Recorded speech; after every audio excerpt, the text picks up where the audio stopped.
The Logan Boulet Effect kind of really started quite quickly. At the beginning, it was called more the Logan Effect because of the impact that not only the crash had on so many Canadians, but also just Logan's decision and his desire to be an organ donor, and then our ability to be able to carry that through. And all of a sudden, it just inspired people all across Canada, then into the States and across the world to become registered organ donors. And so then it just kind of blossomed or bloomed to become the Logan Boulet Effect.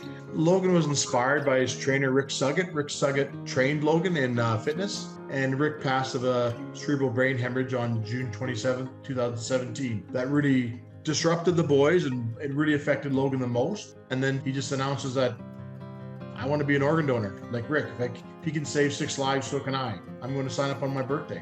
And that's what it was. He was inspired by Rick. Logan, he was the kind of the person that when he walked into a room, he was able to light up a room with a smile, and he would be a person that would get people involved in what was happening.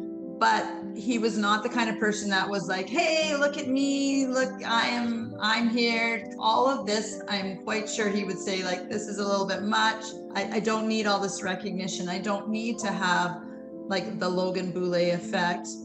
What I did was the right thing to do. I was not going to need my organs. I was going to a place that I wouldn't need them anymore. Other people could use them. I could make the lives better of other people. It was the right thing to do. Some days are real tough, and some days are not as tough. I still go down every morning and turn Logan's light on, and we take turns or whatever, turn off when we go to bed at night. Logan loves sunshine, and so sunny days are important to us. If it's a sunny day, our front door's open.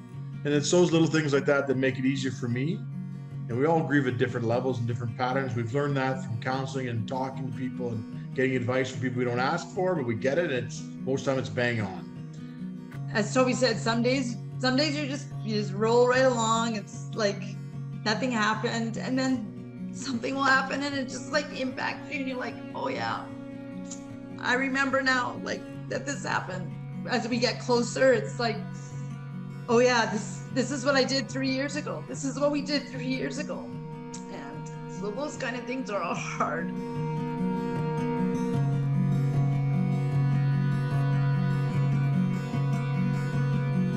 We know that the situation Logan was placed in, the national scope of the tragedy, and he being the only one that could actually donate when it's all said and done, that we have a voice that many, many families don't have. We've lost our son. He's not coming home. But then there was that ray of hope, because it meant the impact of what we went through and the loss of Logan could actually help out other people. And I think that makes it a little bit easier to get through our loss too, is because we know that there is some good, there's something positive that has come out of the crash and the loss of Logan, that it is going to make an impact, that it is making a difference to people all across Canada, all across the world, that every time someone registers, it just means that there's that little bit more hope that there's going to be a match, that there's going to be a kidney for someone, and their life on dialysis and with dealing with kidney disease might go away.